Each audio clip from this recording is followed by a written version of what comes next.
अस्सलाम वालेकुम students. Okay students, हम 9th class mathematics chapter number 1 discuss कर रहे थे, that is matrices and determinants. Previous video में मैंने आपको एक्सरसाइज 1.6 के अकॉर्डिंग साइमल्टेनियसली क्वेश्चंस को कैसे सॉल्व करना है उसके बारे में बताया था, उसका इंट्रोडक्शन दिया था। आज की वीडियो में हम एक्सरसाइज 1.6 स्टार्ट करेंगे। ओके स्टार्ट करते हैं। बिस्मिल्लाहिर्रहमानिर्रहीम। एक्सरसाइज 1.6 है हमारे पास। फर्स्ट क्वेश्चन है, use the matrices if possible to solve the following system of linear equations by. उन्होंने हमें लीनियर इक्वेशंस दी हुई हैं, हमने उनको सॉल्व करना है किन मेथड से। दो मेथड उन्होंने हमें बोला है, हमने उन दोनों मेथड से हर क्वेश्चन को सॉल्व करना है। फर्स्ट मेथड है the matrix inversion method and the second is the Cramer rule. Okay कि हमने मैट्रिक्स इन्वर्जन मेथड को भी यूज़ करना है, क्रैमर रूल को भी। मैट्रिक्स इन्वर्जन मेथड और क्रैमर रूल क्या है ये मैं आपको प्रीवियस लेक्चर में बता चुकी हूँ कि किन किन स्टेप्स को फॉलो करके हम इन मेथड्स एंड रूल्स को सॉल्व कर सकते हैं। ओके अब क्वेश्चन स्टार्ट करते हैं। फर्स्ट क्वेश्चन है हमारे पास 2x - 2y = 4, 3x + 2y = 6। Okay first of all हमने दो मेथड से इसको सॉल्व करना है, तो हम पहले मैट्रिक्स इन्वर्जन मेथड से सॉल्व करेंगे। तो हम क्या करेंगे, हमारे पास जो क्वेश्चन है हम उसको एज इट इज़ लिख लेंगे। 2x - 2y = 4, 3x + 2y = 6। फिर क्या करेंगे, इसको करने के बाद हमने स्टेप पढ़ा था कि लीनियर इक्वेशंस को लिखने के बाद हम इसको मैट्रिक्स की फॉर्म में लिखेंगे। तो हम क्या लिखेंगे, writing the equations in matrix form.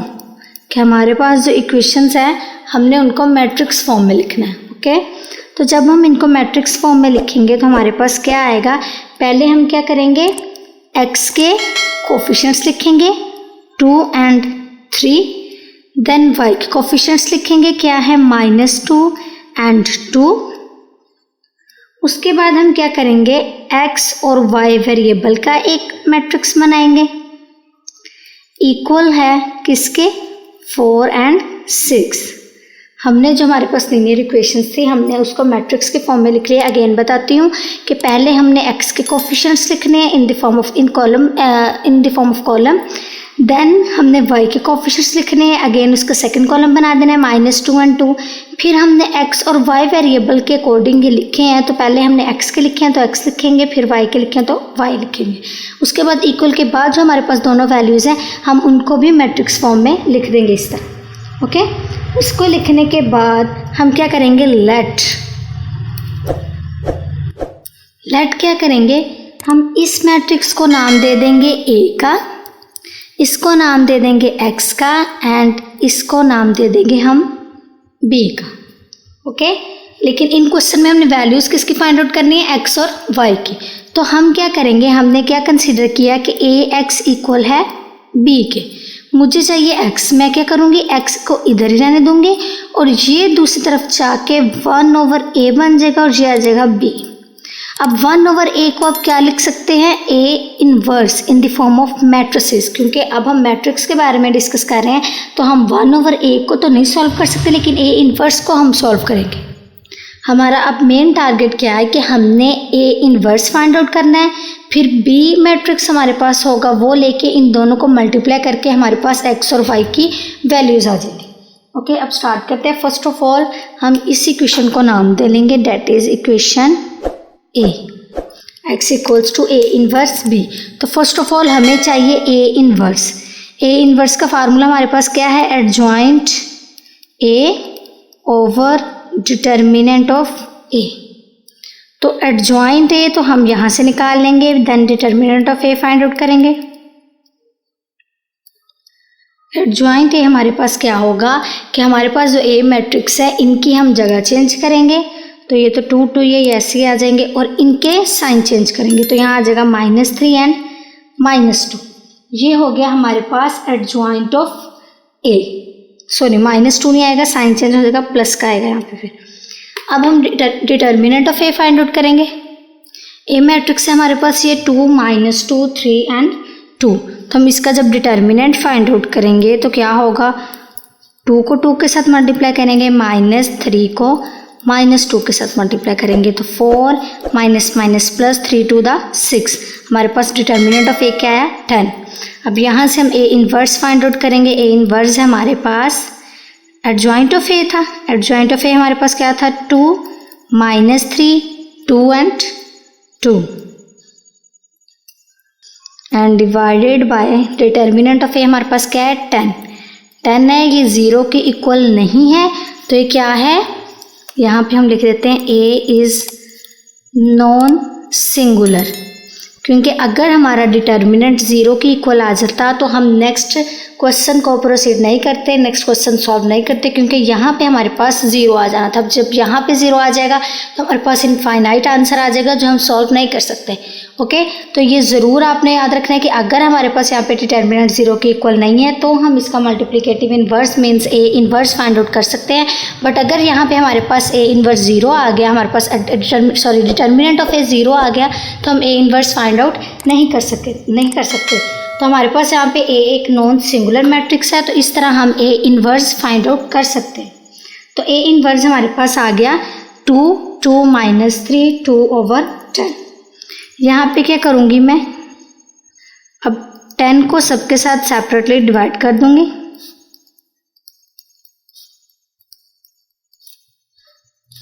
To 1 the 2 2 5 the 10 2 1 the 2 2 5 the 10 2 1 the 2 2 5 the 10। तो हमारे पास मैट्रिक्स आया है वो क्या है 1/5 -3/10 1/5 एंड 1/5। ये आ गया अब हमारे पास ए इन्वर्स। अब क्या करेंगे, बी मैट्रिक्स भी हमारे पास है, ए इन्वर्स भी है। अब हम क्या करेंगे, पुट these values in equation A। हमने स्टार्टिंग पे A इक्वेशन को नाम दिया था ना, that is x equals to A inverse B। Okay, x हमारे पास क्या था x and y, A inverse हमारे पास क्या है जो अभी हमने लिखा है 1/5 -3/10 एंड 1/5। और बी मैट्रिक्स हमारे पास था जो इक्वल के दूसरी साइड पे था, डेट इज़ 4 and 6। फिर मैं क्या करूँगी, इन दोनों मैट्रिसेस को मल्टीप्लाई करूँगी। आपको पता है मैंने मल्टीप्लाई करना भी आपको सिखाया हुआ कि प्रीवियस लेक्चर्स में हमने मैट्रिसेस को कैसे मल्टीप्लाई करते थे, ये बहुत अच्छे से हमने सीखा था। ओके, तो अब हम इसको मल्टीप्लाई करेंगे first row and first column. तो क्या आएगा 1/5 4 प्लस 1/5 एंड 6।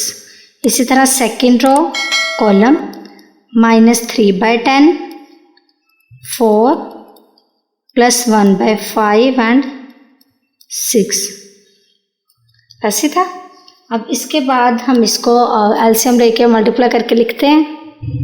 वैल्यूज़ को मल्टीप्लाई करने के बाद ये है हमारे पास। अब हम क्या करेंगे, ये तो कटिंग हो रहा है 2 6 the 12 एंड 2 5 the 10, तो यहाँ हमारे पास आ जाएगा 4 + 6/5। दोनों के एलसीएम सेम है, हम ऊपर वाली वैल्यूज़ को ऐड कर लेंगे। यहाँ आ जाएगा -6/5 एंड +6/5। ये दोनों कैंसिल आउट हो जाएंगे, same values but opposite science cancel out हो जाते हैं। और यहाँ पे हमारे पास आ जाएगा 6 + 4 10/5 और ये आ जाएगा 0 5 1 the 5 5 2 the 10। तो हमारे पास x और y की जो वैल्यूज़ आएंगी वो आएंगी x एंड y इक्वल है हमारे पास 2 and 0। ओके, यहाँ से हम इसको ऐसे भी लिख सकते हैं कि x हमारे पास है 2 के equal and y equals to 0। यही हमने फाइंड आउट करना था। ओके स्टूडेंट्स, वो था हमारे पास मैट्रिक्स इन्वर्जन मेथड। अब हम इसी क्वेश्चन को क्रैमर रूल से सॉल्व करेंगे। हमने लीनियर इक्वेशंस लिख ली, अब उसको मैट्रिक्स फॉर्म में लिखेंगे। पहले हम इसका ए मैट्रिक्स बनाएंगे। ए मैट्रिक्स हमने इन मैट्रिक्स इन्वर्जन मेथड में भी बताया कि 2 3 -2 एंड 2। उसके बाद हमने इसमें पढ़ा था कि हम इसमें एक्स का डिटर्मिनेंट यूज़ करेंगे, तो उसका मैट्रिक्स हम बनाएंगे कि एक्स की जगह पे, गौर से बात सुनिएगा स्टूडेंट्स यहाँ से, कि हम एक्स के कोफिशिएंट की जगह रिप्लेस कर देंगे इक्वल के बाद वाली वैल्यूज़ को, तो वो हमारा बनेगा ए एक्स का मैट्रिक्स। कैसे करेंगे कि जहाँ एक्स के कोफिशिएंट इस मैट्रिक्स में आएंगे वहाँ हम 4 और 6 लिखेंगे और वाई के कोफिशिएंट्स को सेम एज इट इज़ ही लिखेंगे। और इसी तरह जब हम y का बनाएंगे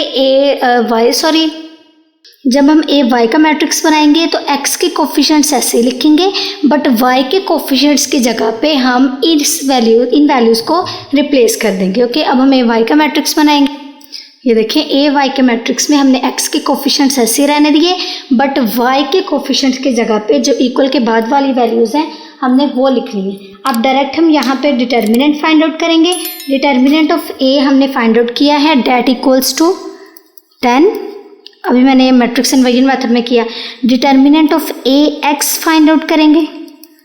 ओके, तो वो हमारे पास आ जाएगा 4, 6 -2 एंड 2। यहाँ से इसका डिटर्मिनेंट का आंसर हमारे पास आ जाएगा।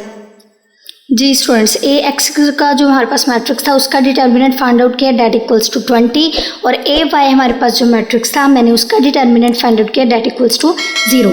अब एक्स और वाई की वैल्यूज़ के लिए हम फार्मूला यूज़ करेंगे। जी स्टूडेंट्स, ये हमारे पास x और y की वैल्यूज़ को फाइंड आउट करने के लिए फार्मूलाज। x की वैल्यू को फाइंड आउट करने के लिए फार्मूला हमारे पास डिटर्मिनेंट ऑफ a x, याद रखना है आपने, अगर हमने x की फाइंड आउट करनी है तो यहाँ भी हम a x यूज़ करेंगे, divided by determinant of a। And y का मैट्रिक्स फाइंड आउट करने के लिए, y की वैल्यू फाइंड आउट करने के लिए है determinant of a y divided by determinant of a। अब हमने इसकी वैल्यूज़ तो फाइंड आउट कर लिया। हमारे पास डिटर्मिनेंट ऑफ a x किसके इक्वल है, 20 के, और डिटर्मिनेंट ऑफ a हमारे पास क्या है, 10। तो यहाँ से x का आंसर हमारे पास क्या आ जाएगा, 10 1 10, 10 2 20, x इक्वल्स टू 2। उसके बाद y के आंसर के लिए हम क्या करेंगे, डिटर्मिनेंट ऑफ a y हमारे पास क्या आंसर आया था, 0, और डिटर्मिनेंट ऑफ 10 क्या है, डिटर्मिनेंट ऑफ a क्या है, 10।